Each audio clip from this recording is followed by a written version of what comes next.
All right, everyone. Welcome back to Honest Hour. We're still in season 3 here. We're rocking and rolling. And tonight, my guest is an artist as well as a big time battle artist on the scene. She's out here doing what she does and loves to do it, and aside, like I said, battle rap's the main thing, but she definitely has the bars too. CASHIS Clay, how you doing tonight? I'm cooling, man. Thank y'all for having me. I appreciate you. Oh, we appreciate your time. I always say time is of the essence, and Yeah, everyone's time is important, right? That's a fact. I had the honor to co-host on an interview with you already with the sis Thanks. Jasmine Smith. Shout out to Shout our out to sister. my sis Jazz, yo. That's a fact. Something for the culture. We got. She definitely does her thing there. And definitely always tries to bring me into the stuff. I'm really appreciative of her. You know, Yeah, she mad cool. I fucks with Jasmine. absolutely, absolutely. So, first question I'm gonna ask you is the most important question I ask on any interview. I started Mm-hmm. asking this question in season 2. On a Mm-hmm. scale from 1 to 10, how's your mental health today? Today, probably Yeah, about probably about like 7. I'm sorry. Say it one more time. Probably like a 7. Okay, I thought you said an 11. I was like, oh, Oh no. I ain't that we happy. we above it. I'm still a human being. People got problems, you heard. But yeah, nah, that's about like a Absolutely. 7 though. I can't really complain about much. Okay, okay. What would you say it would take to get that number higher? Like, what would, it's nighttime, but what would you say it would take to get that number a little higher? I mean, right now my job a little stressful, man. I'm going through a transition period at my job. Apparently, they shutting my resort down at the end of the year, so it's a lot going on with that. And then yeah, I don't know. I just been a little sad lately. My cat passed away like a month and a half ago, so it's still a little Sorry. rough every day. But it happens. But It, yeah, it, it, I was looking at pictures and videos of him earlier, so it kind of got me in my bag a little bit. But you know, I'm cool though. it happens. It happens. But we always got to get up and be transparent and be who we are Yeah, and try to put exactly. our best foot forward, right? Right, gotta keep it in good spirits, man. Absolutely. Absolutely. So I'm gonna start right at the beginning. Hmm. I think I read online, correct me if I'm wrong, that you're originally from the Bronx.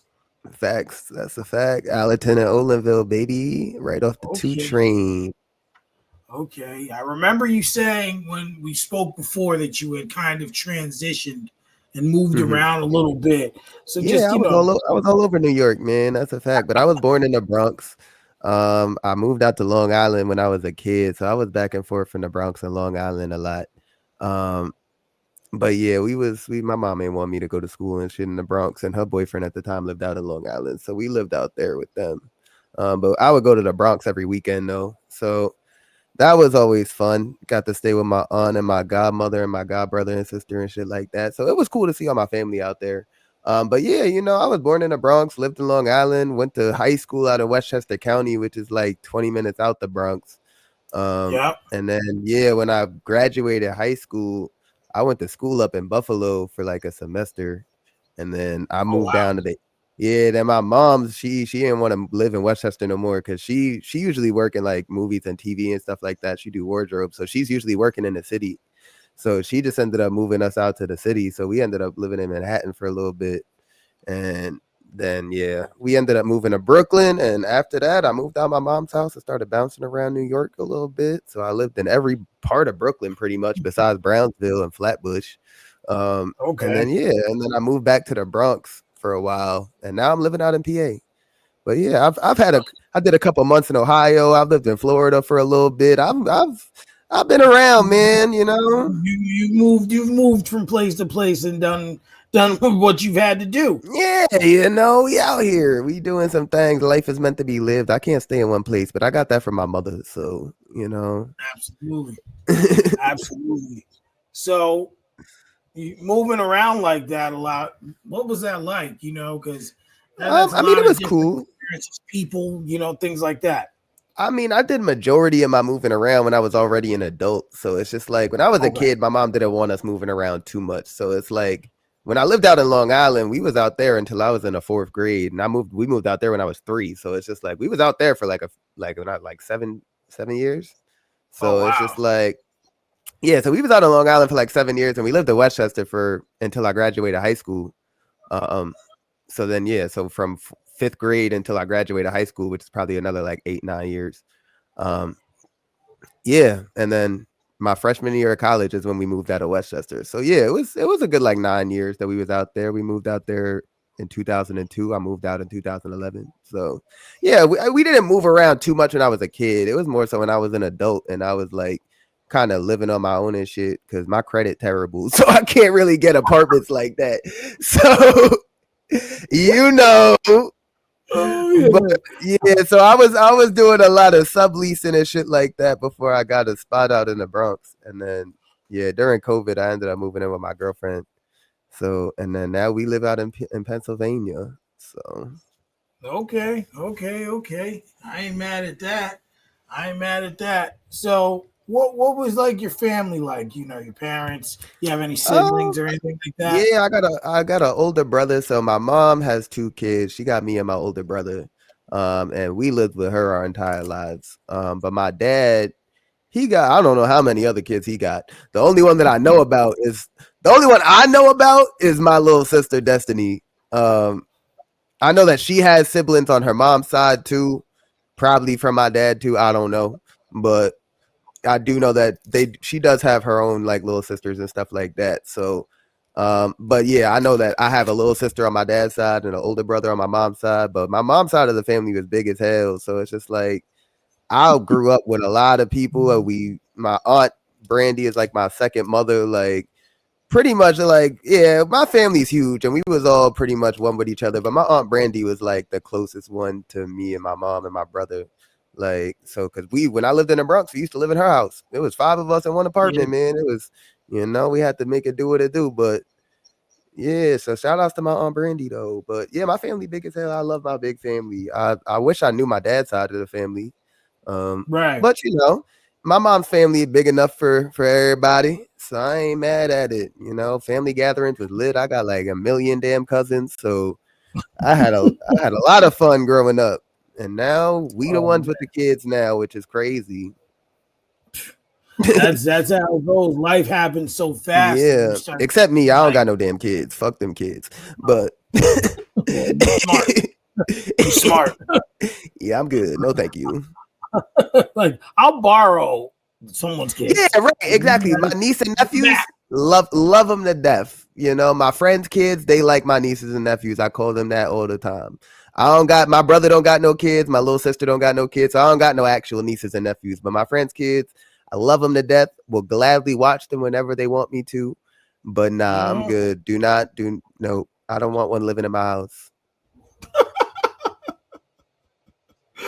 She said, "I don't want to live in my house." Like, nope, Mm-mm. I'm done. I'm good. Mm-mm. Don't Yeah, don't like don't I do could it. give y'all back to y'all parents when y'all piss me off. Like I Right. don't. Yeah, nah, I'm good. I Yeah. do. I I'm, do too much degenerate shit to have a child. oh my gosh. At least you're being transparent It about it. Well, you know what I'm saying? Some people aren't that transparent. They have the kid is and what then it they don't is, want the man. kid. Yeah, I'm out here, man. I'm doing things. My life is too crazy for a child. So, what was your first experience with hip hop music, or that you can recall? Shit. I mean, I've always loved rap music. My older cousin, my aunt Brandy's son, my cousin Victor. He's been a rapper since I was a kid. So it's just like I Oh grew up wow. watching him and his friends kind of moving around the Bronx and doing their thing and shit like that. And then, he had a deal with DJ Green Lantern and stuff like that at one point. So they was Oh, really kind of doing some things for a little bit. And it was dope to kind of just watch him do that. And I've always loved to rap and I love like writing music and stuff like that. And when I was in the sixth grade, I ended up having like an after school program that my mom wanted me to join because she didn't want me to be by myself after school. So she was just yeah. like, all right, so sign up for this. It turns out that they had this hip hop program over there where it was like they taught you how to. I wrote my first rap there. They taught you how to make beats and record music and do all this stuff like that. So I started diving into that in the 6th grade, and ever since then, I've not stopped rapping. But yeah, Wow. I've done a lot. I've done a lot of stuff in rapping, man. You know, I performed in Carnegie Hall. I've taught classes on this shit in colleges. Like I've done a lot of stuff, man, that people don't know about. So yeah, but this rapping shit is really my thing. It's a passion. So, Yeah. who were some of your influences Well, rapping? Ludacris is my favorite rapper ever. I love Ludacris with a passion. I just like the fact that he's always just fun. Like he's having fun. He's not really taking it too seriously, but he can also rap you under the fucking table if he feel like it. But you know, so Absolutely. like that. So that type of shit was always my kind of vibe because I'm always a fun loving person. I don't want to be having all this aggressive shit. I do enough of that with battle rap, but like my music and stuff like that, like yeah, I'll have some serious songs, but like for the most part, I'm just trying to have fun, turn up, have a good time. I'm trying to make some fun music, man. I'm not really trying to be all serious all the time. Like, yeah, it calls for it sometimes. You always want to give your fan base like something to really kind of look into you as a person. But me as a person is a fun loving motherfucker. So, you know, that's what Absolutely. I kind of want to do with my music. But yeah, Ludacris is love him to death. Jay-Z, of course, is the greatest rapper of all time, in my opinion. My cousin Victor was a huge influence in terms of me rapping for sure. Like, without him, I don't even think I ever would have rapped in my life. So yeah. So it's just like those three for sure would probably be my main influences. People say I sound like Fabulous. I hate that man with a passion though. So I hate that Mm, nigga so much. Stop telling me I rap like him, please. I don't want to. I don't. I don't think a lot of people, more than like one when person, when has I, told when you this. when I first see not recently, but like when I first started like rapping and really coming up and shit, like all my old music, I'm a real punchline heavy motherfucker. So it's just like I love punchlines and stuff like that. So of course, like Fabulous Cassidy, Lloyd Banks, stuff like that. Like I listened to a lot of them when I was a child. And don't get me wrong, I love Fabulous's old music. Ghetto Fabulous is one of the first albums I ever purchased with my own money. But Yeah. at the end of the day, that nigga music became very dirt very fast. And when I started rapping, people started comparing me to that nigga, and it really pissed me off. So it's just like, yeah, Mm. I tried to now make it a real point to not rap like that. So you probably won't hear it now. But my old Yeah. music, Like, I could kind of see where they was coming from. yeah. I mean, yeah. Listening to what I've heard from what I could Yeah, nah, find, you, I wouldn't. I my wouldn't recent say music now sound nothing like that. So it's just like you ain't gonna hear nothing like that now. But when I was like no. 16, when I was like 16, 17 years old rapping and shit, oh my god. You cannot tell me that I wasn't a Fabulous stan. Because yo, listen, Fab back in the day was that dude. It Like was you fire, said, man. It was fire. early Fab was elite, and Yeah, I them even Desert Storm mixtapes, man. Come on, bruh. DJ Clue and, had that nigga wilding out here. and even Feature Fab is still Oh pretty yeah, solid. Feature Fab yeah, is like another I felt like he was one of those artists who could you get on a track, he's like I'm here. yeah. But Because when the it thing is, comes you to could his also, yeah, stuff, you could give him a little bit of everything with Fabulous. Like he could cater to the ladies. He could give a street element to a song if you need him to. He could kind of swag it out. He could do. He got a lot of different bags, so I could see why he, you know, he was a very like. And the same thing like back in the day. I feel like Fabulous and like the Locks was like if you was like a mhm, female R&B artist and you wanted a rapper on your song, I feel like for whatever reason, Jadakiss, Styles, and Fabulous was like the three main niggas to call. Like yep, between Mariah Carey and Jennifer Lopez, them niggas was eating. absolutely. Where they was eating, and it was like, yo, but and even like even still now, like yo, Jadakiss is still eating. Yeah. Still Like one of and them people, man. And shout outs to Westchester, man. Right? Shout outs to you know, YO, baby. because Jadakiss he got two albums on the way. He got a Oh solo yeah. album coming, and then he's got one with Beans. I mean, they Yeah, said which they is was both crazy. Which is crazy because if y'all know, but that history between them two, nobody would have ever thought that would happen. just shows. But you know what? And looking at hip hop this year in 2025 and seeing like all these like I seen Malice say ageism isn't a thing in hip hop. Like a lot of people I will don't say, oh, know. you I know, think it they is. well what I Because mean, the at thing least is, not this year. you gotta look at, like, don't get me wrong. I personally feel like there shouldn't be an age cap on rapping. I feel like nobody ever said shit about any other genre of music that got these 80-year-old people out here still making music and touring and doing all these shows. Playing Like, but I guitar and feel like, shit. yeah, I feel like anytime a rapper reached the age of 40 for whatever reason, people just assume that they just supposed to go into a retirement home and never rap again. And people be trying to shame them in terms of the content of their music, like. And it's just like, but at the end of the day, rap is an expression, man, and that expression shouldn't stop just because you older. Like, yeah, the content should Right. change as you grow as a person, but you should be able to rap forever. Like, and don't get like Jay-Z, Nas, people's is out here rapping elite levels, and they 50 years old. Like, so it's just like, I don't understand why people have a weird stigma when it comes to people with ages, because as you can see, yeah, some of the oldest people in rap is making some of the best music. So it's just like, you can't really say that there should be an age cap when these people just rapping better than the young people's. So it's just like, what can you really do? That part. But, well, you know. Well, the other thing is I was watching, I don't know if you've watched Eddie Murphy. They just released a documentary on him. Nah, I didn't get a chance to see it, but I heard about it though. Yeah, on Netflix. It's called Being Yeah. Eddie. It's pretty good. About Yeah, hour. I heard about that. There's a part in there where they talk about Richard Pryor and him, because once Pryor was kind of on his way out, Eddie was he was the new Richard Pryor when he came out. That was what everybody was trying to. And that's what they were saying was the problem. Was they said, you know, you're not going to take a guy like, I'm just use two people, or, you know, like Jerry Seinfeld and, I don't know, it's a bad example, but I can't think of anyone offhand, Kevin James, and pit them against one another.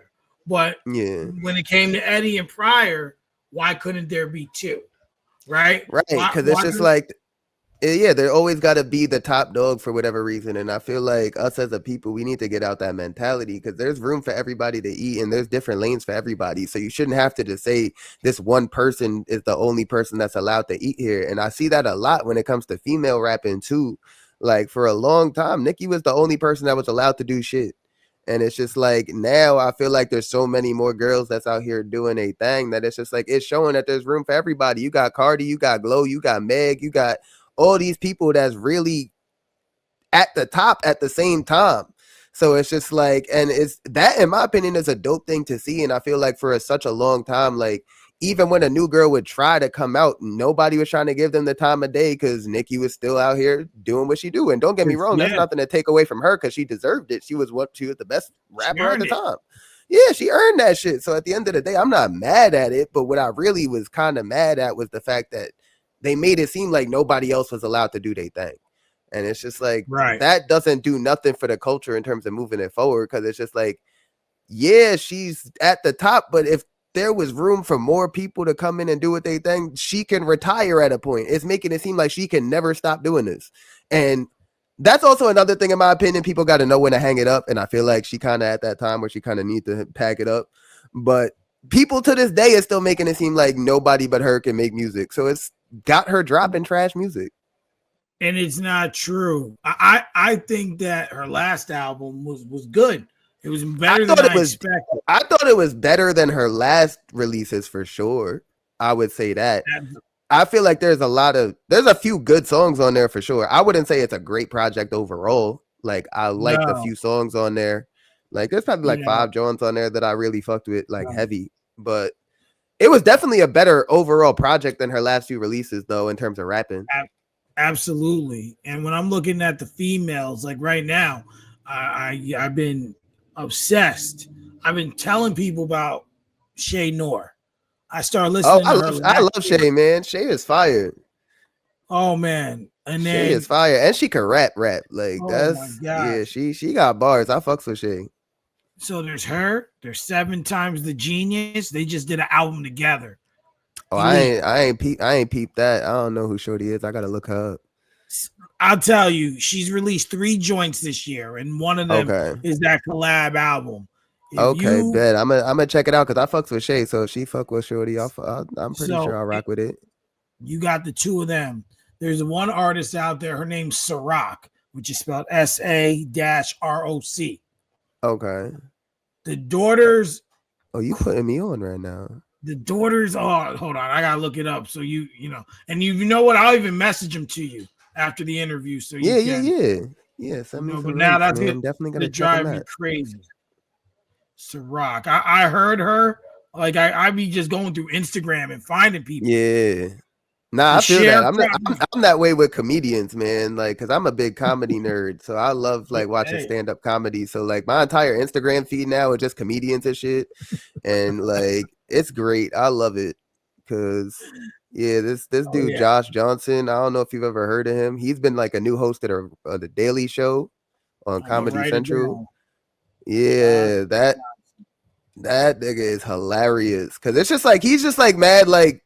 He's a real life comedian, so he just like speaks about like politics and shit like that. But it's mad funny, like he's hilarious. But yeah, him and this dude named Sam Morrill, that man is a menace to society. Sam what? I'm writing Morrill, Morril. All right, yeah, that white man is a menace to society. That ass. He just goes on like morning talk shows and shit like that, and I don't know why they be bringing him on these shows, because he just be talking about wild shit. He had his man's doing a line of cocaine on a talk show one morning, and it's just like, this is on live local television, sir. like what are you doing? Why are you doing this, bro? Like, we're not supposed to do this. I don't know if he was really doing cocaine, but I know that he makes it a point to make morning talk show hosts so uncomfortable that they never bring him back up there, but they keep inviting him back. It's like, nah, we had enough of this dude. We good on like literally the minute he panned the camera over to his mans at the table doing that shit, they cut him off and said, "All right, thank you for coming." Oh my god, that shit is comedy, bro. That man is hilarious. Oh man. Well, kind of transitioning back. I you said you were an open book, so yeah. I'm gonna ask you this question. I did. When did you realize that? I don't know the right way to word it. I know you know what I'm trying to ask. That I was trans. Yeah, I didn't want to just, when did you realize that, you weren't? I mean, people can feel like they're in the wrong skin, right? My journey a little different. So it's just like, since I was a kid, I was always like dressing up in my mom's clothes and shit like that. I was always ruffling through her shit. I was always just kind of like geared towards more feminine shit as a child, but I was never really allowed to express that as a kid, though, because, I'm in the Bronx. My older cousin was really the one that watched me and my brother most of the time when my mom's was at work. That nigga's a whole gang member. He wasn't letting me do all this shit. So, like, but nah, I was always just really kind of geared towards more feminine shit when I was a kid. I loved, like, musical theater and stuff like that. I took tap dancing classes when I was a kid. I did like gymnastics and stuff like that, but I was always hanging out with more girls than I was guys. And it's just like, it was just something that I never really thought anything of, because it's just like my family never made gay shit weird, because it's just like my mom's bisexual. Right. Like there's a lot of people in my family that are gay. My uncle was gay. I was named after my uncle. So it's just like, at that point, my family was never really they never had a problem with it, but they was more so on the lines of like, men act this way, women act this way. So it's just like, them values were still kind of instilled in me as a kid. So I never really explored it too much, but it's just like, I always just kind of felt different. And it was more so when I really started to find myself as an adult, and I was really able to kind of express myself however I felt like it, and didn't really have to hide who I was. Like I really kind of understood it a lot more, and I was just like, this makes a lot of sense though. Like if I really look back on my life and the stuff that I was kind of dealing with, and really kind of the struggles that I had mentally as a kid, it all kind of makes sense that it was kind of tied to the identity issues that I had within myself, because it was just like I was always trying to be the person that people wanted me to be, because it was just like I felt like my friends wouldn't like me if I was this way. So it's just like, I need to be this way to kind of be accepted in this circle over here, to not make my life a living hell. I also seen how other trans people grew up in my neighborhood. I didn't want to deal with that. Like I was a very self-aware kind of person. I knew if I was like to really kind of go hard on this, my life is going to be 10 times harder than it needs to be. So it was never something that I wanted to really put on myself. But then at one point, it was just like, I really also can't really stop fighting who I am. So it's just like, I can't keep doing that either because that's never going to lead to anything positive. And, you know, after a while, I ended up coming out in like 2018 fully, like to everybody. So it was just like, when I did that, it was just like, all right, it kind of opened the door to this because I was still kind of presenting in a more masculine way. I didn't wear wigs or nothing like that around people.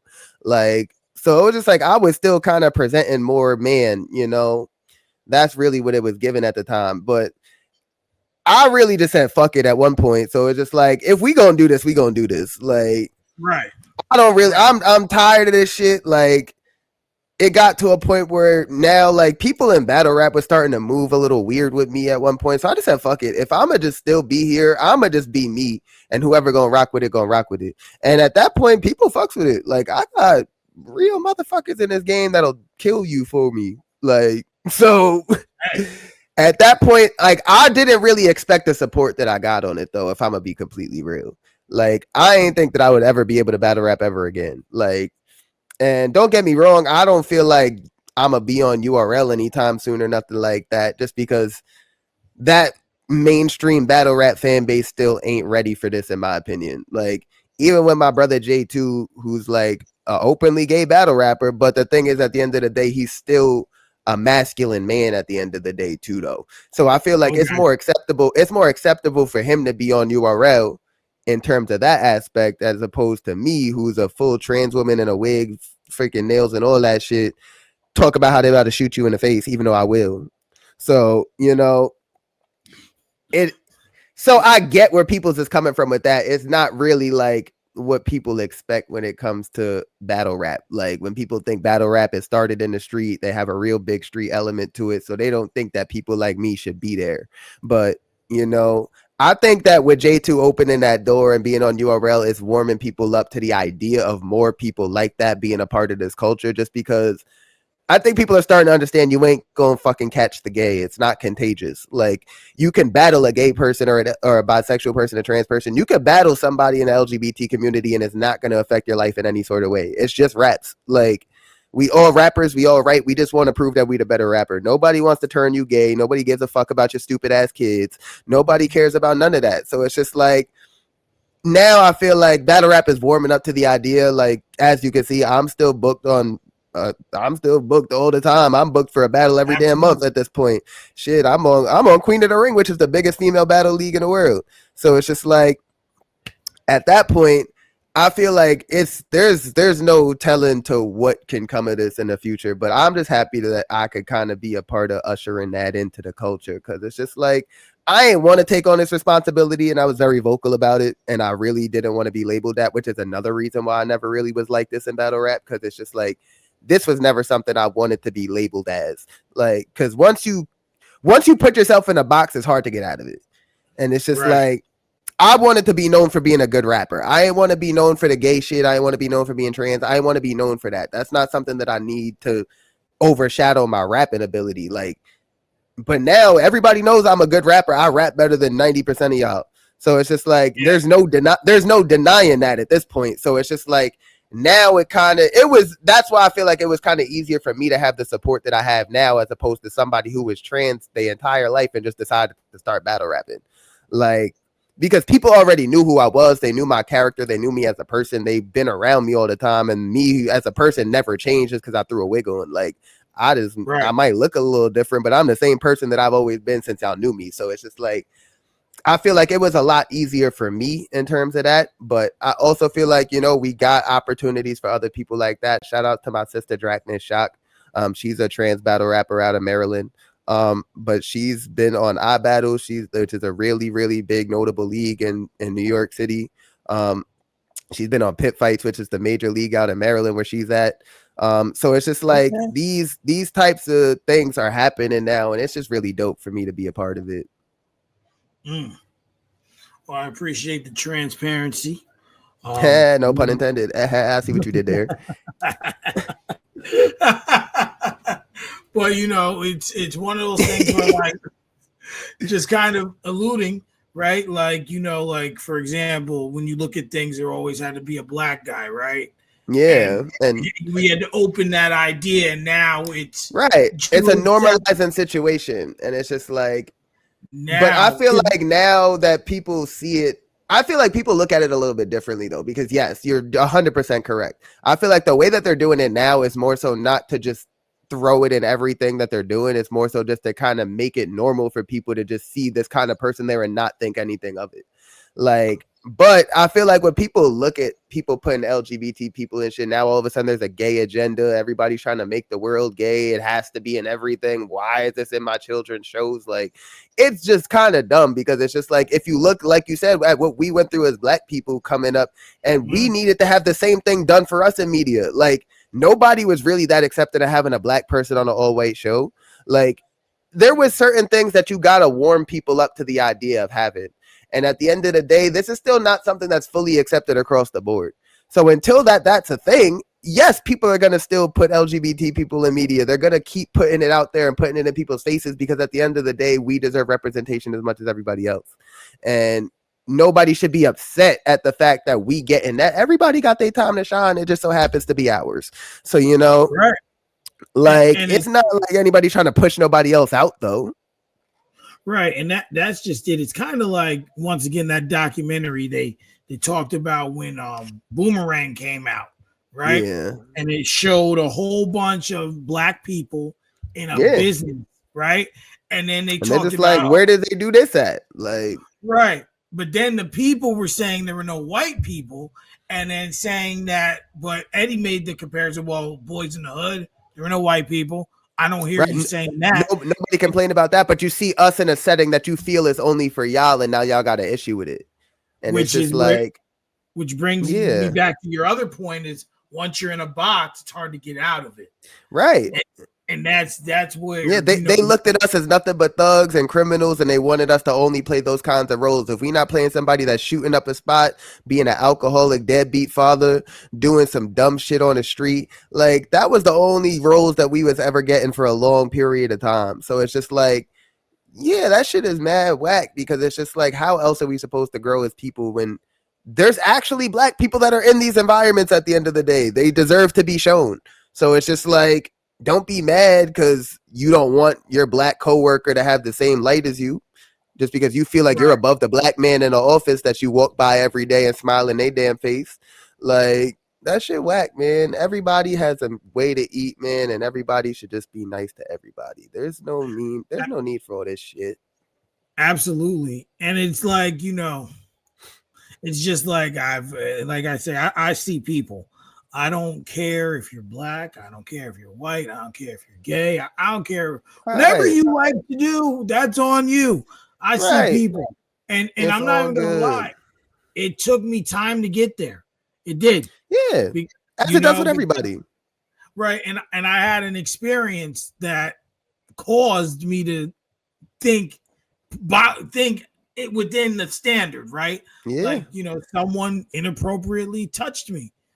They came on to me and I reacted, and I didn't like it. And like that could be, if I was in high school, could be considered sexual assault. When you touch someone, very much so. Any type of unwarranted touching is sexual assault, respectfully. So and I reacted and hit said person, and and I was like, yo. He touched me and just said some derogatory things. Fuck around and find out, man. That's how I always say. Like, I ain't never been one of them gay people that feel like we deserve to have special privileges over anybody. Like, and like, I always tell my fellow members of the community, do not come at these straight people with this gay shit. Like, at the end of the day, this is not their thing. We shouldn't try to make it their thing. As long as they respect you, they are kind to you as a person, they don't treat you any differently than they do everybody else, leave the motherfuckers alone. Like, just because you want to be left alone too, you don't want somebody coming at you all the time. And I'm sure that you wouldn't want a straight woman to come at you the way that y'all coming at these straight men. So it's just like, at the end of the day, keep your hands and your comments to yourself if that person ain't on what you want, please and thank you. Right. I have a friend. She's like she loves women. Like she will say it till she turns blue in the face. But when she be posting her inbox of these dudes trying to get with her, and she be like, and that's the crazy part about it. Lesbians, I it feel works for them. both ways. I feel for my lesbian sisters, man, because the way that these straight men be in their inboxes thinking that they just about to have the golden ticket to change who these people are as a person is freaking nuts. And the confidence is real. And I wish I could be as delusional as some of these niggas because, bro, you are never going to change that girl mind. And even if she was going to change her mind, the way that you're moving about it is not going to make it happen, sir. Please get out that woman inbox. She does not want you. She wants your sister and maybe your mother. So, like, yeah, maybe put her onto your family. I don't know. But yes, please stay out these ladies' inbox. But she definitely 100% do not want you. Like, 100%. Trust me, I could guarantee that. Absolutely. Absolutely. So you kind of touch base on how that affected you. You got your support. And I think, and you kind of mentioned how URL, which as we know was the biggest rap battle league of them all, right? Isn't ready. But how did it still affect or change your life once you came out with it? Like it still had to have an effect, at least in music, maybe. Did it do anything or anything? To be honest, not really. Like, and that's what I was kind of shocked by is the fact that nothing really changed after I did it. Like, yeah, of course, like certain people move a little weird. Like, yes, now politics play a lot of play into the battles that I do, and the battles that I'm offered. Just because before I was doing all this, even though I was bisexual at the time, I still presented as a masculine man. So it's just like the battle offers never really changed until I started doing this. Like, because now that I'm doing this, nobody want to be the hood nigga that lost to a trans woman. They gonna be the laughing stock of their hood. They gonna go back to their projects, and them niggas is gonna cut their ass forever. So it's just like, and I've literally physically been told this by somebody that I wanted to battle at a point. Like, and he's just like, to be honest, I'll never battle you. Like, and just for the simple fact that I got a hood to go back to, and I can't have them niggas talking about this like that. Like, because the thing is, and I get where they coming from to an extent because I get it. You grew up a certain way. These people look at people like me in a different way than you look at somebody like me. You've been around me, so you don't look at me the way that these people is looking at me the same way. So it's just like, I get it. That might not be how you stand as a person, but you also know your friends and their values and shit like that. And you know that they're not going to understand it, even if you break it down to them like, yo, yeah, she can rap. Like, nobody's trying to hear that. First of all, they'll probably cut your ass just for calling me a she. Like, so it's just like, I get how some people think and move and shit like that. So I never really took offense to it. Yeah, it's frustrating at times. Hell, I just went on a whole rant on Twitter the other day about how this shit was pissing me off. But, like, it does happen. And yeah, I get frustrated from time to time, but I also have to understand I signed up for this shit. I know what I'm dealing with. I know the culture I'm a part of. And I can't act like I'm stupid or act naive of the fact that a lot of people just aren't prepared to have a person like me be a part of this. Like, and that bar that you had actually said that put that bitch through the mattress shit, that shit went viral, like OD viral. Like, shit was crazy. That bar itself is going nuts. I got 750K views on Instagram on that bar alone. But the thing is, if you look at the comments on the clip in that video, this culture ain't ready for this shit. Like, and that really just kind of proved my point. But that's really the only way that it really affected me is the battles that I get offered. But I feel like even now, I got a lot of backing from people in higher positions now. So it's just like, I feel like with the support of that, it kind of makes it easier for me to kind of get the battles that I want to do now, because like you can't act like you above this battle when Jazz the rapper, who's the greatest female battler in the world, likes how I rap and said that I was fired. So now at the end of the day, I don't give a fuck what you about to say about me. This girl think I'm fired. New Jersey Twerk told me I'm fired. Like, the fuck? I don't give a damn about none of these niggas, man. Tay-Rock was just at my last battle reacting to my shit. That I don't give a fuck. Nobody can tell me shit. So at that point, like, yeah, people can have their opinions and feel how they feel about this, but now I don't let this shit really get to me like that, because the people that's in higher places think I'm fire. And as long as they think that and I'm still getting these plates, I don't give a fuck what a random battler or a fan got to say about it, because you can't stop me from rapping. So, And everyone's going to have their opinion. Everyone's going to have what they think is right. And it's battle rap, man. Like, I get paid to disrespect people. People get paid to disrespect me. It is what it is. We friends at the end of the day. And even still, you gotta have tough skin. You know, you gotta be able to brunt that. Like I said before on Something for the Culture, when I went to the one event Showtime had in Brooklyn, you know, like it was a dude and a girl, and they battling, and I knew in the beginning he took his best shot, went right for her being gay and her dress, which they always do.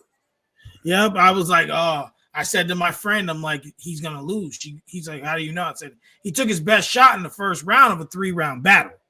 So I was like, can't be doing that. Yeah, he should have like kind of started somewhere else, worked it in the first round. Yeah, I feel like any type of angle like that, go put it in your third round, man. Like, just do it. Right. Like, work.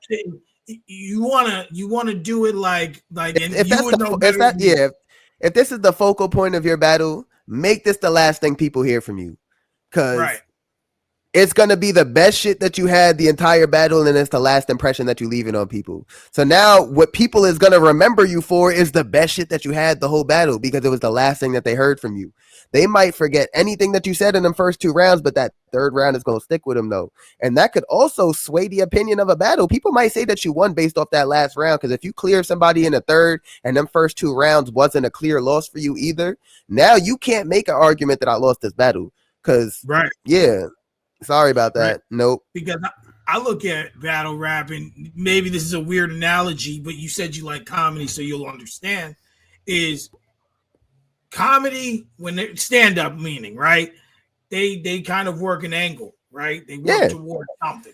You know, like in battle rap, to me, when I'm watching a battle, if it's a 3-round battle, you got to work towards it the same way. You got to build, you got to do the setup and then get to where you got to go. Yeah, get the setup and the punch, man. That's it. When you start up here with the punch, now you're working against yourself. Yeah, you're kind of you're on a downhill. Like, that's what I'm saying. Like, people that put all their shit, it's better to write up than it is to write down. Because it's just like, if you start here and end here, people not even going to give a fuck that you went crazy in that first round, because the last 2 rounds that they heard from you was mad mediocre. So it's just like, you don't want to give somebody a reason to say that you was mid. So it's just like, if you feel like this is your strongest round, put it in the third. Like, make it the last impression that you leave on people. Because unless it's really that powerful of a round to where if you put it in the first round and it completely just takes the energy out of anything else that your opponent says, then you're going to lose that battle. Because it's just like, because nothing is going to top what you did in this first round, especially if your opponent is also equally as fire. So it's just like, you can't really take that risk of putting your best shit out the gate, because you don't know how your opponent's going to approach this battle. They could have wrote up for you while you writing down. So now they're going up and they're getting better each round while you getting worse. And that's going to make the crowd think, oh shit, this person won, even if you might have had the better material in one of them other 2 rounds. Because it's just like, but they just see the progression of the other rappers, so they feel like they're doing better than you. So you can't start that high. Like, don't get me wrong, unless you can maintain that, then by all means start as high as you want to be. But if you know that, like, my other 2 rounds might not beat this one, put it in the third, man. That's it. So we're on that, what is like, okay, like, what are some things that you do to prepare? And I know part of it is depending on the rounds, right? So typically, let's just say it's a 3-round battle, right? 3-round battle. How do you prepare? And like, you know, because you don't see battle rappers ever with a phone, right?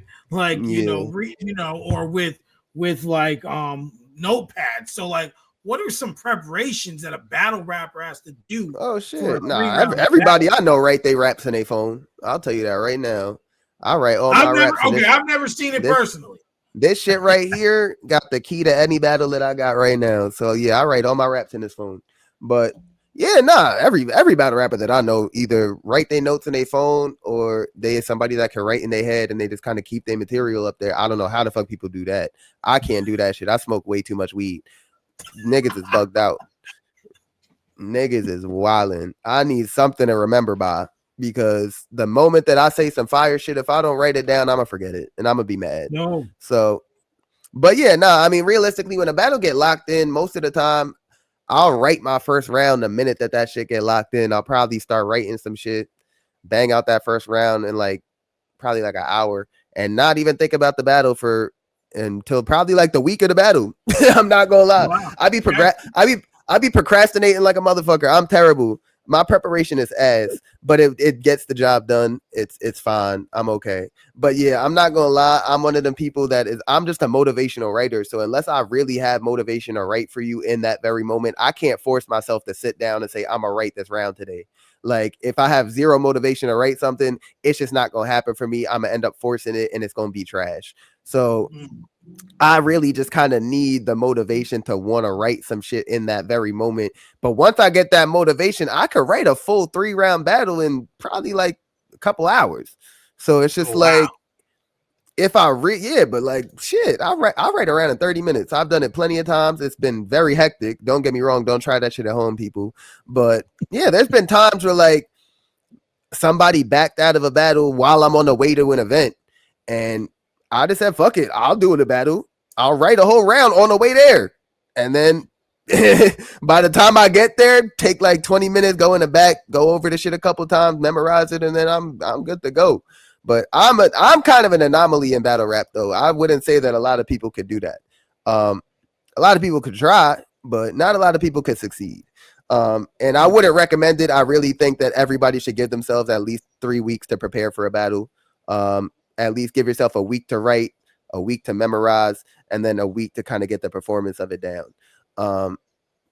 Just in that way, it's just like you're not stressing the day of the battle like I usually am, trying to finish right in a damn third round and not knowing if you're gonna have this shit memorized by the time you get there. Like that's not some shit that you should ever do as a rapper. But it is, I'm not gonna lie, it's something I do a lot and it's something I'm trying to change. And shout outs to my manager Dejan, because she be on my ass and she actually helping me change this habit. So shout outs to you, girl, because somebody had to save me from myself. Because if it was up to me, if it was up to me, I'm not writing shit until the day before this battle because I hate it. I hate writing so much. I hate sitting down and writing shit. It pisses me off so bad. Like I don't mind memorizing shit, but it's just like, damn, I gotta sit here and think about somebody else for this amount of time until I'm done writing. For a long period of time. Like, and I also don't watch a lot of rap battles. So like a lot of battlers, they'll watch their opponents' battles while they're preparing for them, trying to see how they rap. I don't give a damn how these people rap. I do not care.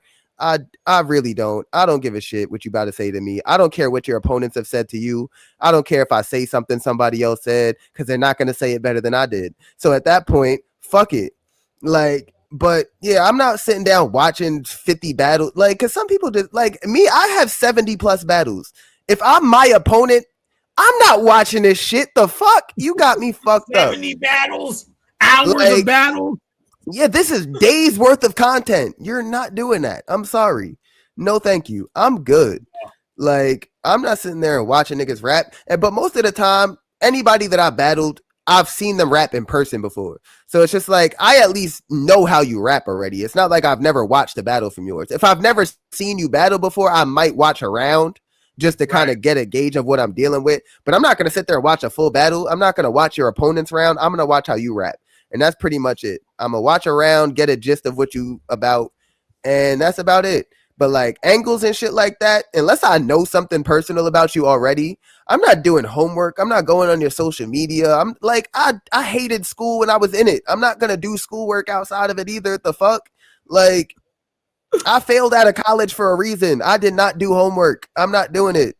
No, I'm good. Thank you. Like, yeah, nah, these niggas be sitting there. I know somebody that will watch somebody's entire catalog while preparing for them, and I just can't do it. Like, But yeah, but most of these people I've seen them rap in person. So when I'm preparing for them, I know kind of what other people have said to them already. So I kind of know what topics to avoid when it comes to that, because I know what people didn't react to when somebody else battled them. So it's just like, all right, I'm not going to take that approach with them. But a lot of people don't understand when it comes to angles and me, I'm making that shit up. I don't care what the fuck you did in life. You going to do whatever the fuck I said you did. So she like you if I said it, you did it. Yeah, exactly. Respectfully, if I said it, it's a fact, and I'm gonna make everybody believe it. So, like, whether that's how I. Not is about how you say it. How you that's how I feel about angles and battle rap. People always have like some weird kind of thing when it comes to angles, and it's just like, if it's not true, the person lost I don't give a fuck about a fake angle. If it sounds believable and it sounds good and it makes the person look bad, I welcome it. It's fire to me. So at that point, my thing is with the material. If the material sounds good and it's a believable angle, like, I'm not going to say like the most thug nigga in the world is undercover homosexual. Like, I'm going to make it believable. If you do a couple gay things in life and it might be a believable thing, I'm going to say it. Like, I'm not going to lie. My last opponent, that's my man's. I love you. Shout outs to you, ATM. Don't take this offensively. But the nigga, he kind of like a slim, kind of light-skinned nigga with a kind of like a higher pitched kind of voice. He doesn't have like a super deep voice where like, yo, what's good, nigga? Like, yeah. So I called him gay in a battle. So the fuck what? I know he not gay in real life, but you gay right now. You gay because I need you to be gay. Right, exactly. You are going to be whatever I need you to be in that point in time. So at that point, I never been one that cared about a fake angle because I do them all the time. But the thing is, people don't think that I do it all the time. People really be thinking this shit about people. And I kind of feel bad sometimes because I really be making people believe that somebody's a piece of shit. And I don't want people to think that. These are good people. I promise. Well, it's kind of like, you know, battle rap is like a music. I would say it's like a music. It's entertainment. Yeah, right. It's entertainment. I feel like people got to make them believe it. Right. Because everybody says believability is some crazy attribute in battle rap. Like, you got to make it believable. Nobody believes what you rapping about. Well, guess what? I'm going to make you believe that this nigga's gay as shit. And then like, I feel like making an angle believable is just as important as making somebody believe that you're going to do what you're going to say you're going to do in your raps. Because if we being honest, none of these people is out here. We're not serial killers. We're not killing people like this. Like, yeah. So like anybody that raps excessive about killing people in their raps, you don't say that that person's not believable because they got a certain persona to them that you would believe that they might do it. Like, but that's not how these people are in real life. Like, no. So at the end of the day, if you're willing to accept that from somebody because they make it believable, why are you going to be mad at an angle that I made up just because I made it up? It's believable though. I made it sound good. And I'm telling you it, like, right. I'm delivering this shit like it's a fact. Like, you would assume that I did a deep dive into somebody's life. Nope. Never in my life. Shit. A perfect example of that, my man Lex Luthor, the owner of iBattle, shout outs to my brother Lex. This nigga had an angle in his battle versus this man Dre Dennis that he made people believe he was molested by his uncle. Oh, well, damn, that turned fast. Yeah, but this was his promo for the entire time leading up to the battle. Like, he just kept saying the nigga got molested by his uncle to the point where he was able to rap about it in the battle and people reacted. Believing he got molested by his uncle is crazy. Like, it's wild. But the thing is, you can say anything about anybody in a rap battle as long as you make it sound good. Right, because the same thing is I would say to people, like, you don't get mad when you watch a movie, right? Like, you know going into the movie, the shit ain't real. This shit is not real. This is entertainment. We're here to provide an entertaining battle for y'all. This is just good rapping, and that's all you really need to focus on. As long as the niggas is rapping good, the content of it shouldn't rely too heavy on what they look like. Like, because at the end of the day, the nerdiest nigga can shoot you in the face. Like, and what you gonna do? What you gonna do? Shit, all them school shooters was bullied as kids. Like, these is kids that get picked on every day that will boom you.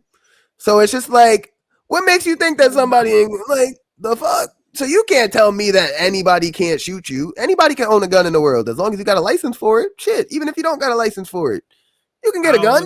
It's fine. You always have to expect the unexpected. Right. You can never underestimate anybody, and that's something that I was taught very early on in life. Do not judge a book by its cover, because I'm a perfect example of it. You might think you could try me. Don't do it though. you gonna learn. Like you gonna learn. I just wouldn't do it. I would advise against it. But you know, I get why people would assume that I don't put that energy into the world though. I'm a positive person. I don't like to be on that type of time, and that's not what I'm on. If I gotta be that, I'll be that. But for the most part, I'm a very, very non-confrontational person. I don't like to get into arguments with people like that. Like, actually, that's a lie. I love to argue, but I don't like to fight. Like I don't like to fight, but I can, and very well. So it's just like, I'm not on that type of time with people, but I know that like somebody might look at me and not believe that I could fight, because one, I'm not on that type of time. Two, I'm not brolic or nothing. I'm not out here being all tough and shit like that. Like, you would never assume it, but just remember, any straight man that ever tried a trans person or a gay man has gotten their ass whooped and dragged down the street. So, because you got to understand, niggas have been getting bullied their entire lives for this shit. We've had to fight. Mm-hmm. Like, what makes y'all think that we've never been in a fight before? Like, be real with yourself. People will come and fight with you or try to fight you because of that. Just exactly. They think, oh, just cause it's just get this sissy shit out of here. All right, nigga. Yeah. Like, I'm gonna show you. We gonna pack you up real fast. The fuck? Pack you up, yeah. That's one comedian I watch. His name's Will Mills. That's his famous line. Yep, pack him up. He'll be like, he'll pack you up, and then he'll be like, it's legendary nasty work. Like, that ass is the filthiest work. It's the filthiest work I ever seen in my life. Filthiest work. Dead if ass. If you had to say, what's the most impactful action that you've taken over the course of your career, or maybe a battle that had the most impact to you? Shit. Probably my battle versus Wrld Image on Queen of the Ring. And the crazy thing is that the battle never came out. But like, the battle never dropped. But the thing is, but Queen of the Ring, they do this thing called prom night, basically. So prom night is an event where they everybody gets dressed up in formal attire. So the women is coming in gowns and shit like that. Men is dressing in suits, tuxes, and all this shit. Like, it's an actual adult prom, pretty much. So like, there's a party afterwards and all that. Like, we chilling for a little bit. So it's just like, yeah, but we all get dressed up. We come in. There's usually like a red carpet, a photo area, shit like that. Like, so they kind of they pull out all the stops with that, but it's always a man versus a woman situation. So it's just like, they have the man side, so they got a prom king and a prom queen at the end of the night. So basically, I was supposed to battle on the first day of the event. So my manager, she works with Queen of the Ring and shit like that. So she's in charge of kind of getting the new talent involved in Queen of the Ring. So she booked the day one for that card. Turns out it was the middle of a fucking like hurricane, and the whole event got canceled because mad people couldn't make their flights. Nobody was going to be able to pull up. There was 3 battles on the card out of like 10 that was going to be able to happen. So yeah, whole card ended up getting canceled. Get a call literally the same night, like, you gonna rap tomorrow. So that's the main day of prom night. I wasn't prepared to rap like in a dress and a wig. Like, the fuck? This was not my plan. Like, this wasn't how this was going. This was not the plan. But at the end of the day, that was kind of people's introduction of me being this. Like, because, and it was on a major platform like Queen of the Ring. So there's top tier battle rappers from URL and shit like that are in the building watching this battle, getting familiar with who I am. And it's just like, that kind of showed people like, yo, I could really these people think I'm fired. Like, to get a compliment from Calico at the end of that battle was the greatest shit on earth. Calico, if anybody knows me, knows he's in my top 3 favorite battle rappers ever. Is Sue Surf, Calico, and Loaded Lux. Love them 3 niggas to death. But that was probably the highlight of my entire fucking career. Like, he just said, yo, to be honest, fuck all this extra shit, bro. Like, you fired. Like, right. And it's just like, but to have that type of acknowledgement and recognition, and it kind of really, it put a stamp on the fact that, like, yo, I'm really here. And it's just like, and without that, I wouldn't be on Queen of the Ring now. Cause it's just like, yeah, I would have probably had a great showing on the first day, but to have the best performance of my entire career on such a major stage and a major event like that, it did crazy things for me. So yeah, I would probably say that one battle probably had the most impact on my career. But my highest viewed battle is my battle versus J2 though. And I feel like that is probably also another really super impactful battle, just because it's a real big battle, not only for the community, but for battle rap as a whole. Because it's just like, there's not 2 LGBT rappers that are on kind of platforms like me and him. Like, my home league is We Go Hard and I Battle. These are 2 of the biggest leagues, if not the biggest leagues, besides URL in New York, like as a whole. So it's just like, to have me be on those platforms and to have him being on URL and to do that battle on my home league of all things on We Go Hard, like, that meant a lot, especially to me, because it's just like, I've never had a battle one crack 10K views in my life. That battle almost at 20. So it's like, wow.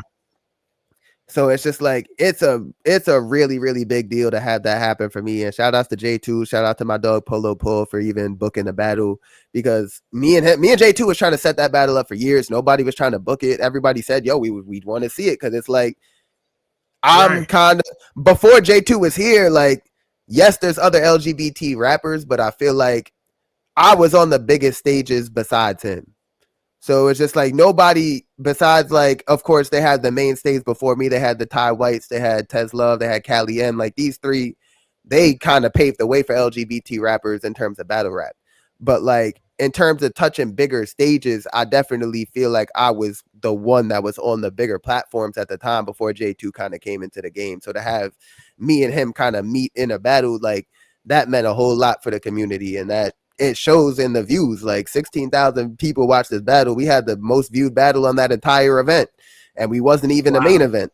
So at that point, it's like, clearly this meant a lot to the culture if it did the numbers that it did. So I definitely feel like those 2 battles for sure had the most impact on my career. And it's good to see that 2 members of the community can go against it, and it did have that effect, because you would never, like, the culture is a super homophobic place. So it's just like, to have that battle have the reception that it did in the culture and climate that we in, that is a huge deal. And it's just like, people don't understand. There's people that are struggling to hit 10,000 views on, that have been doing this longer than me, and I've been doing this for 10 years. So it's just like, but to have 2 members of the community in this culture do that shit, nah, y'all can't tell me a damn thing. I'm sorry. You've had some of the biggest names tell you they like what you do. You've had a battle go, you said, over 20,000 views? Well, nah, it's at 16 right now. It's almost at 20 though. See, so you got it over 15, over 10. Yeah. Like you said, you never had anything over 10. I got this clip on Instagram about to do a milli. Like, see, so you're trending in the right direction, and it wasn't. And what it is it isn't about the way you look. It isn't about that you're transgender. It isn't about any of that. It's about the work you've put in to what you do, your work, and that this is. I would like to say to anyone watching, everyone watching, who's gonna watch this, is don't let, like you said, don't judge a book by its cover, but the work outweighs everything else. It don't matter. It don't matter. The work and the effort you put in is gonna outwork everyone. You know, no one cares. Like, people care, no doubt, but no one should care, because your work has spoken for itself. You put in the work, you've done the craft, you know what to do. You know how to handle. I don't know much about, and actually, I'm going to get into that. I don't know much about the business side about it. But obviously, none of that matters because when you get on that stage or in that ring or however I've seen battles set up in many different ways.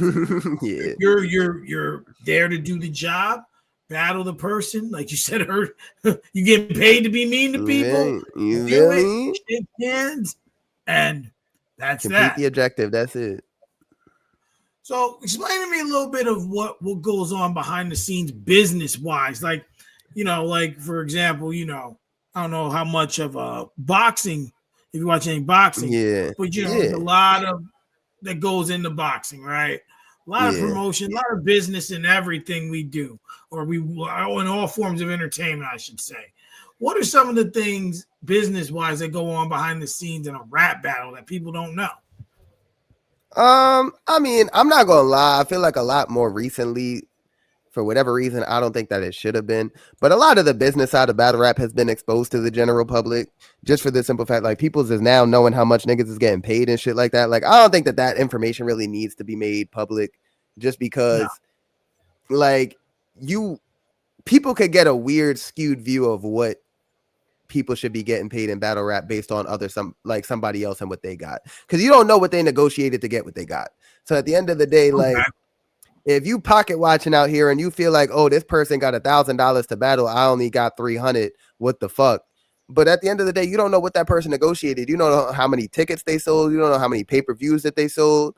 Like, you don't know that the views that they might bring to the platform based on the fan base that they have outside of this shit. Like, there's a lot of different factors that go into somebody getting booked to rap and who's gonna get paid and who's gonna do this and who's gonna do that. Because at the end of the day, I'm not above doing a battle for free if it's a beneficial opportunity.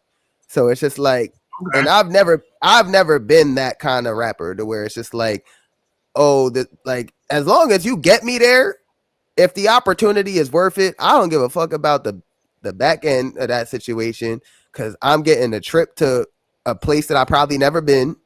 Right. I got a hotel when I'm out here. I got a place to stay. As long as I got a place to stay and a way to get there, the raps is I'm always want to rap anyway. So at that point, the rapping part of it is something I love to do regardless. So that's why you're there.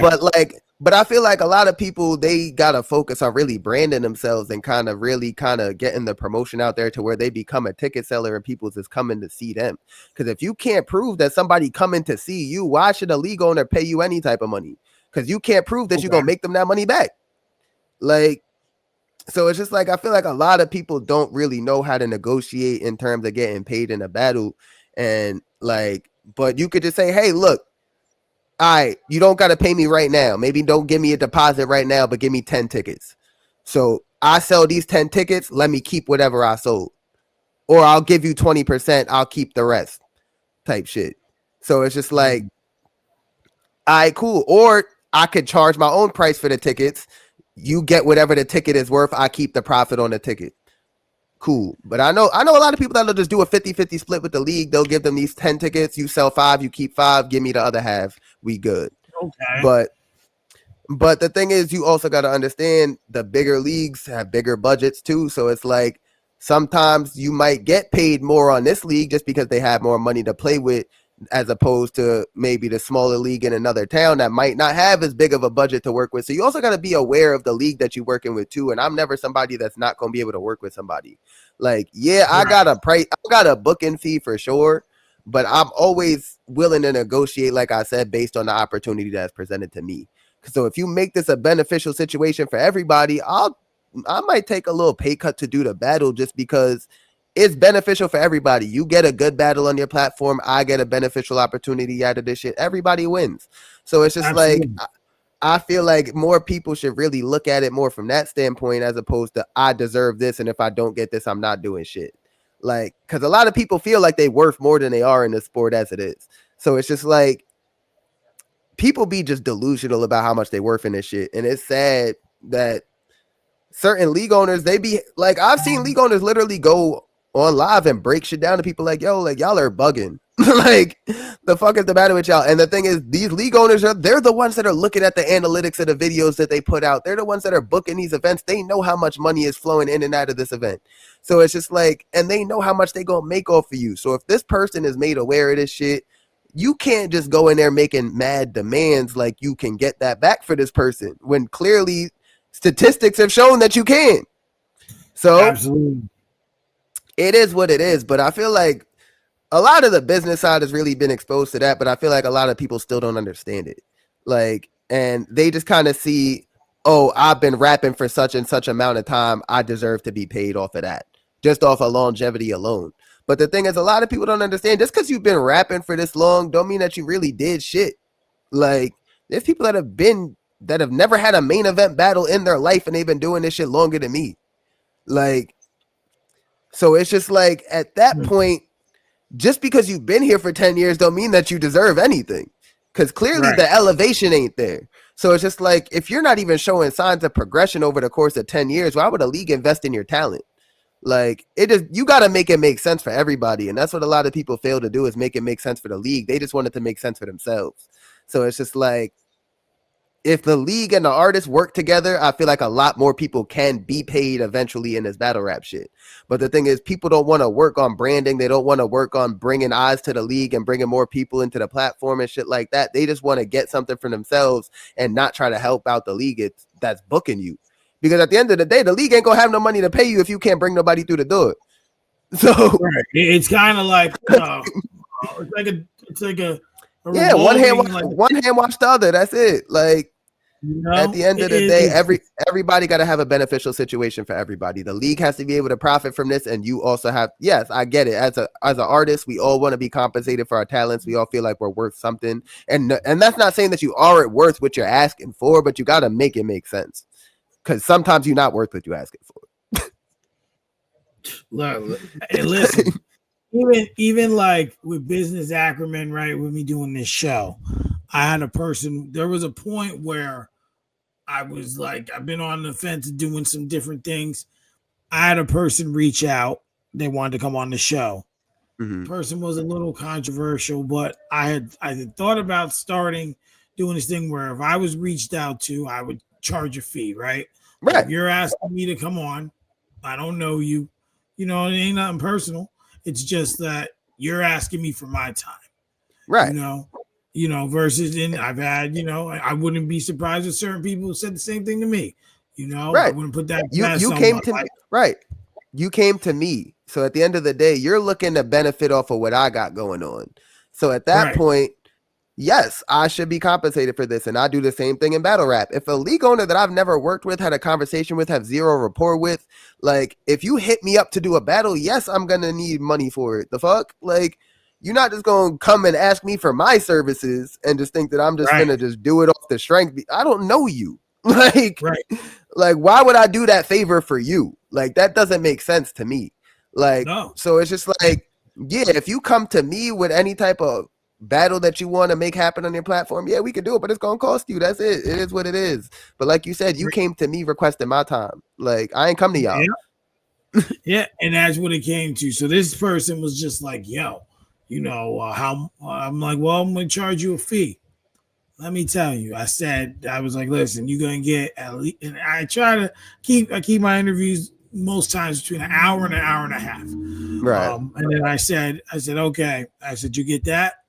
I'll promote the video. I'll promote the interview every day. Mm-hmm. I'll make a flyer, promote it. I said, and then you get the interview with $50. Right. And he was like, oh, well, that's too much. I'm like, what? What's crazy is like, that's nowhere. That's a steal. The fuck, $50? Highway robbery. You're getting $50 an hour and a half. An hour and a half interview, you get promotion and all that for 50 cash? Nigga, you're bugging. Like, so I said to them, okay, if you're not willing to invest $50 for my time, I'm not. Yeah, I'm a pass. I'm good. In you. It's the same thing. Like I do photography on the side too. Right. And I had a friend who came to me, wanted me to shoot their wedding. And they said, oh, well, what's your price? Well, he first of all, I had to go up to like Albany for the wedding. Right. So So and pay to get me out there. So I said to him, I said, and then I was like, I'm probably gonna. It was like from 10 a.m. and it was gonna end at like 8. So then I'm gonna need a hotel room. Right. Yeah. You're So not gonna work out there and then have to drive back after that. gas and tolls. So what I do is I incorporate all that, and then I make it a requirement. You got to feed me during your reception too. Oh yeah. So Respectfully.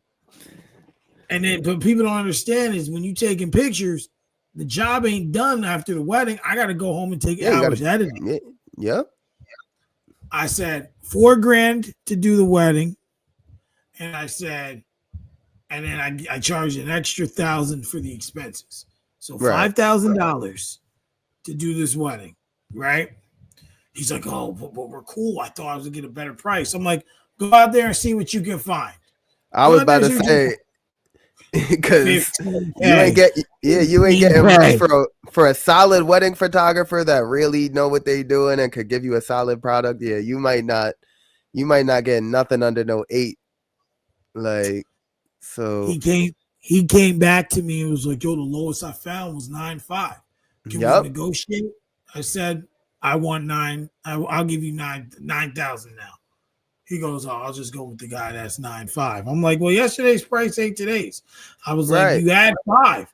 You went out there, and now because like what people don't get too, and you appreciate this as well, is like, yo, you gotta understand. Once you give me that you hire me, I'm locking that date. That date's locked. I'm not planning. Now I can't even get another job on this day if I wanted to. I can't.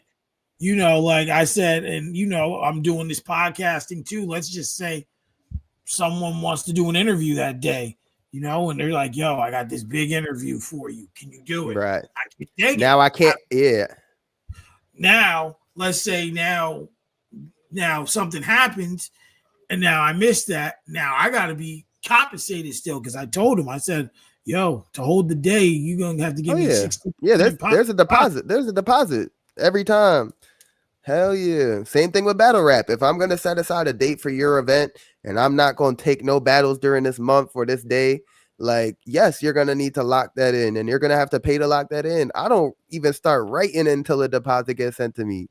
Like, so if you want me to battle on your event and you want to take all along to send me my deposit and shit like that, you going to get what you pay for. So it's just like, right. Yeah, I might still be able to lock in that date for you, but now you probably gonna get a shitty ass performance. I probably won't care as much. I'll probably just be writing this shit on the way there, and you're not gonna get what you would have gotten had you just gave me my bread up front. Like, it's not that hard. Like, you want the service, but you gotta pay. Yeah. And there's nothing wrong with shopping your options at that point. I'm never gonna tell nobody like, oh, you think my price is too much, I'll never work with you again. Nah, cool. You can pass on it all you want. I'm still here. If ever you get the bread and you want to pay me to do it, by all means, I'll do the battle whenever you need me to. But yeah, like if you want me to set aside my time, yes, there's a specific amount that you're gonna need to pay me for that. Sorry. Right. And so like just now understanding the business regimen in general, like I said, as things progress and this show has put me in got me in some potential positions that'll be good. Like if things go right, I'm just saying the episodes, the price is gonna change. Things are gonna be price going up, baby. There's some big things coming in 2026. Fire. So, the things. I'm hoping we can interview next time in a studio. Like that's. I was about to say next time you never know what we gonna do, man. The next, I cover media events, so to me, like where you located at? I'm upstate New York. Where? How far? You familiar with where Newburgh is? Newburgh, New York? Yeah. I flew out when I went out to freaking Germany, I had to fly out of Newburgh. Yep. So like that's where I'm from is Newburgh, but I live in Middletown, which is 20 minutes from Newburgh. Okay. Nah, because I was gonna say my man's out in Westchester. He got a podcast studio. He got a whole podcasting company out there. So I was gonna say Oh if you wow. needed a spot or anything like that, I know that he specialized in that type of shit. So, but I mean Hey. that's still like a little ways away from you though. So I don't Oh, know. well, it But depends which part of Westchester is he at. I'm not quite sure where his studio is at. I know he's from Rye. Um, Okay, and yeah, I'm it's a and ride, but ride's not too bad. yeah, I know he's from Rye. I don't think his studio is out there though. But I do know that yeah, he run a podcasting company and shit out there. So he has his own podcasting network. Shout out to Polymath Network. Y'all go subscribe if y'all ain't. Um, Write yeah. that down. But yeah, Polymath Network, man. POLYMAF Network. Um, but yeah, shout out to my nigga Angelo, man. Met my bro in college. He was always on a mission. I knew he was gonna do some big things. So shout out to him, bro. Absolutely. Absolutely. Yeah, that's the goal. So, so speaking of goals, as we get towards the end, what Mm-hmm. is one big goal that you would like to complete in your career I just or want to or bet. in life or in life even? I mean, besides completing this damn transition, because I don't got no damn money for surgeries and shit. But this shit expensive as hell. But Listen, damn, I ain't. People did say being a woman was expensive. I ain't know it was this expensive though. Damn, but she like it's just expensive to get yeah, there. Like, it is. But yeah, I mean, of course, that's a life goal for me. Battle rap wise, though, I mean, of course, I would love to battle on URL. Officially, I mean, I've had an unofficial battle on URL. My second battle technically was on URL. Um, People don't know, I battled at the Gnome 5 event. The nigga that shoot URL event, shout out to my nigga Twiz. He actually filmed the battle and everything. Like he put my battle in, he put like a clip of the battle in the intro to all the battles from that event too. So like millions of people have seen that little clip of me pocket checking some white boy outside this event. But but yeah, I would definitely love to actually have a real battle on URL for sure. Um, that would always be a goal. But also, I want to battle in the ring on Queen of the Ring, man. To be in that boxing ring, man. I've seen so many fire ass women battling that shit. It's always been a goal of mine to actually get there and battle in there.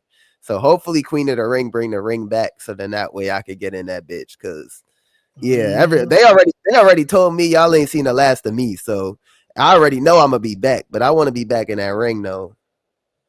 you want to be legit and ready to go in the You ring feel me? ring. These top tier women need to come outside too, It's all good. Yeah, I ain't even mad at that. I ain't mad at that at all. Like you gotta have goals. And I Yeah. believe in manifestation. And you already done more manifesting than anyone who's out there who could be like you has done. So for that, you deserve a lot of credit, a lot of Thank you. respect. Thank you. I can definitely, see the passion in which you carry.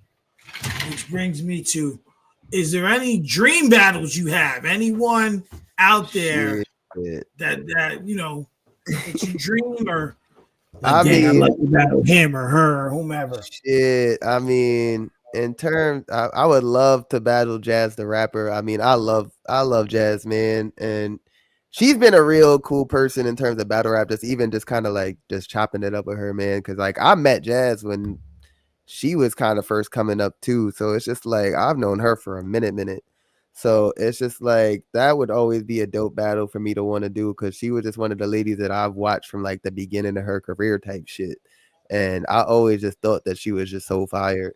So to see where she's at now to be the biggest female rap battle rapper in the world, like who doesn't want to battle her? But yeah, I would love to battle Jazz. I mean, I would love to battle Sue Surf.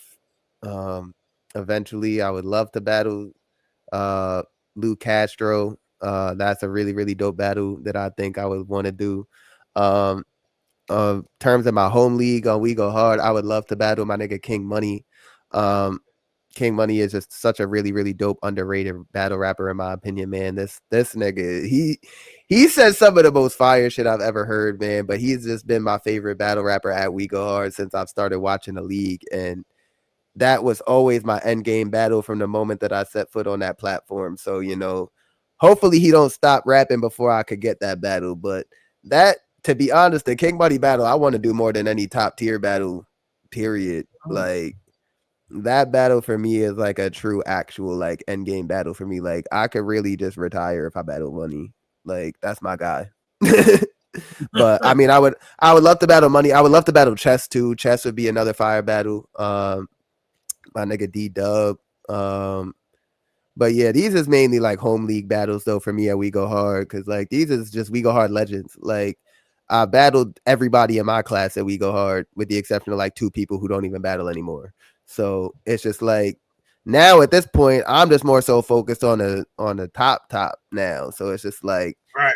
Yeah, tell these big dogs to come outside and rap, man. I'm tired of beating on these small ass pups, man. It's all good. Come outside. I ain't gonna kill y'all too bad, But it's a good time. We supposed to have fun doing this. But yeah, those battles I would love to make happen at We Go Hard. On I battle, my nigga Dexter would love to battle Dexter.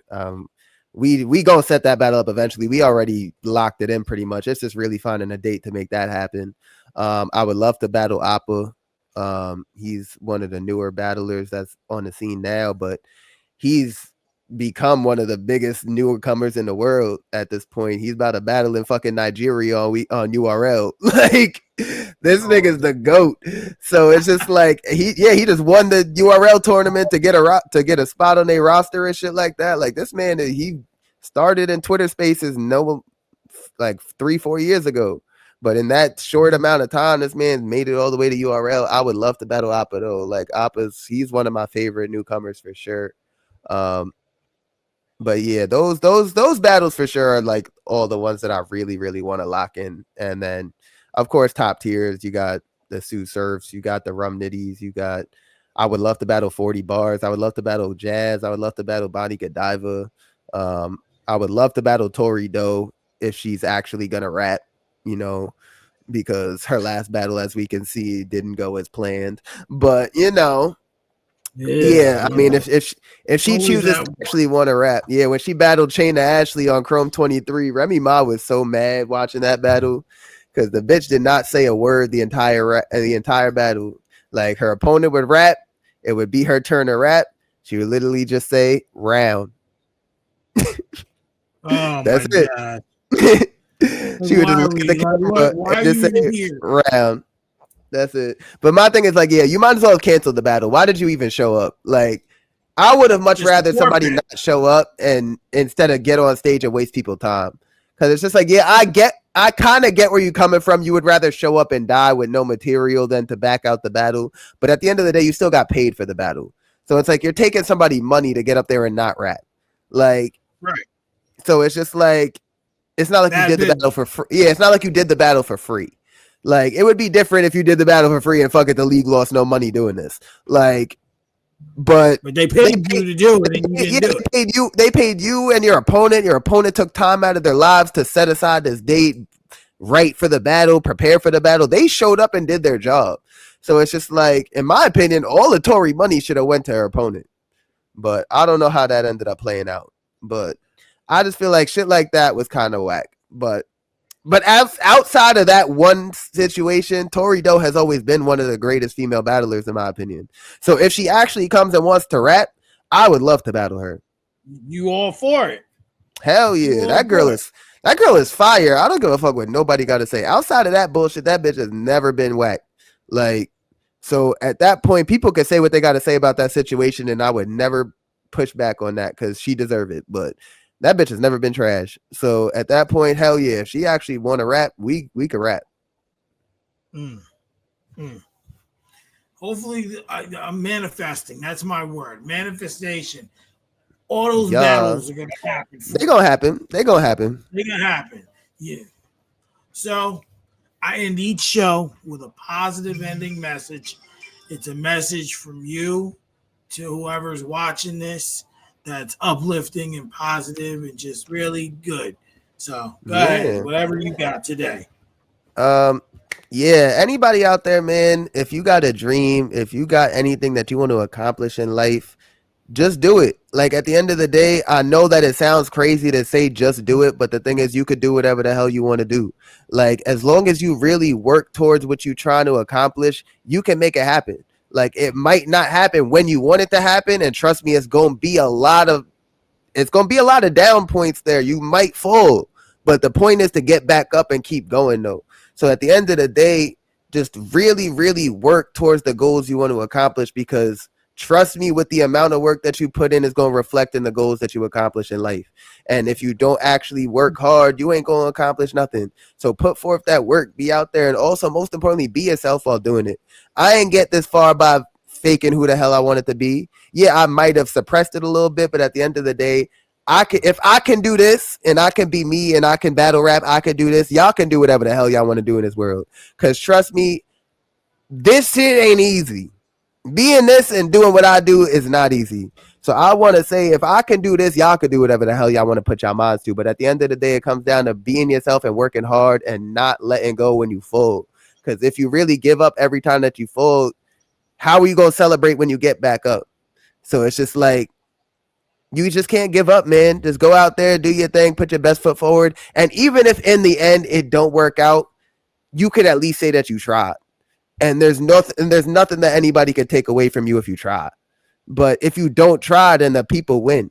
So it's just like, you don't want somebody to accomplish what you was trying to accomplish just because they decided to put the work in and you wanted to give up. Nah, fuck that. Get what's yours, take what's yours, and y'all deserve what's yours. So at the end of the day, work hard, be yourself, watch my battles too. Oh, can't say anything better than that. CASHIS, I want to thank you for your time. I appreciate you for having me, Mike. Appreciate you, man. Thank you. We'll stay. I'm gonna send you those artists. We'll stay in touch. Yes, definitely. Oh, definitely. Don't let this be the last time. We locked in, man. No, definitely. One day I got to try and make it out to one of your battles. Hell yeah, pull up, bro. At the end of the day, you don't even got to worry about the door. I got you, man. So if you ever want to pull up, just let me know. I will make sure that you good at the door. All right, appreciate that, and I appreciate everyone, watching Honest Hour. To those who don't know, you know what I'm gonna say? It is Saturday night. This episode is gonna air on Tuesday. Tomorrow, I am being honored with an award for this podcast. Oh, shit! Congratulations! Let's go. Thank you. In real time, I would have already been honored. So, I'll be receiving an award for making the change in the community, the Legacy Award. I love Me that. And 21 other men will be shown or awarded. So it's appreciate that. It's a big honor, big privilege. So much to CASHIS's point, I'll just add on quick is, keep going, keep grinding. Don't stop. Have real ones in your corner. I'm one of the few people that's blessed to know a lot of good people. I really don't attract bad people. I can honestly say I've never had one. I've had falling outs with people. I've had issues with people. We were good and they did some not so good things and we fell out, but I've never been around actual bad people. And for that, I'm honored and blessed that this is episode 103, episode 103 of this show. So I want to thank all those guests and for coming on. And I want to thank you again, CASHIS. It's been a pleasure. Absolutely. To everyone out there, be safe, be positive, and like I always say, be better than you were yesterday, but be prepared tomorrow to be better than you are today. Peace and good night. Peace out, man. Thank you for having me. Absolutely.